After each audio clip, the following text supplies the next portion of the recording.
The best baseball card of 1987 was the perfect marriage of power and scarcity. It may sound ridiculous now, but the start of the 1987 baseball card collecting season was marked by a frenzy of scarcity. Now that doesn't and never did apply to the 1987 Topps Woodsies that are so iconic these days. I remember going to a flea market in late December of 1986 and already being able to buy 5,000 count boxes of 87 Topps cards that dealers had chucked into their discard piles after extracting the stars.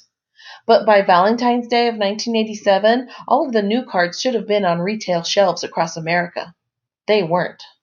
Again, Topps was everywhere, but depending on where you were, Fleer and Donruss were almost non-existent. Word spread fast too, and any boxes of Fleer or Donruss that didn't make their way to local shows sold for ever-escalating premiums.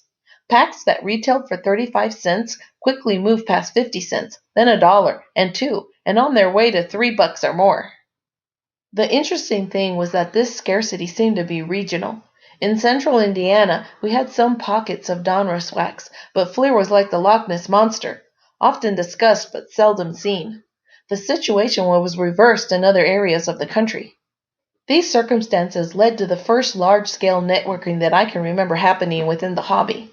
The ads in Sports Collectors Digest were speckled with collectors and dealers offering up their excess Donruss wax for equal quantity of Fleer product and vice versa.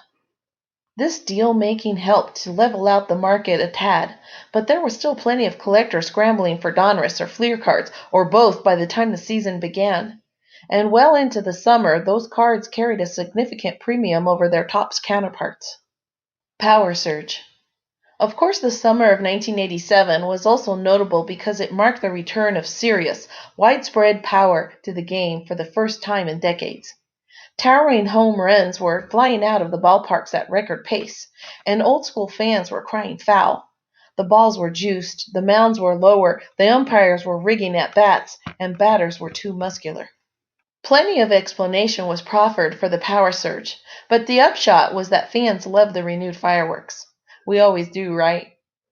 And card collectors especially embraced the new generation of sluggers, even if some of them were old favorites like Andre Dawson, by then toiling for the Chicago Cubs in friendly Wrigley Field. But the one who really captured our imaginations was Mark McGwire of the Oakland A's. Just a year after teammate Jose Canseco had nearly toppled the rookie home run record, Jose finished with 37 to Wally Burger's 38 for the 1930 Boston Braves. McGwire entered the All-Star break with 33 dingers. This young giant might not just eclipse Burger's mark, but he also seemed to have a beat on Roger Maris's single-season home run record. The marriage of baseball card scarcity and monstrous young power was pure gold. Now, we already had a McGwire card to chase in the form of his 1985 Topps Olympic card, but it had its distractors. For one thing, it wasn't very attractive, and it didn't even show him in his A's uniform. For another, it was a Topps card, which at the time gave it the stigma of being of lower quality from a production standpoint than Fleer and Donruss products.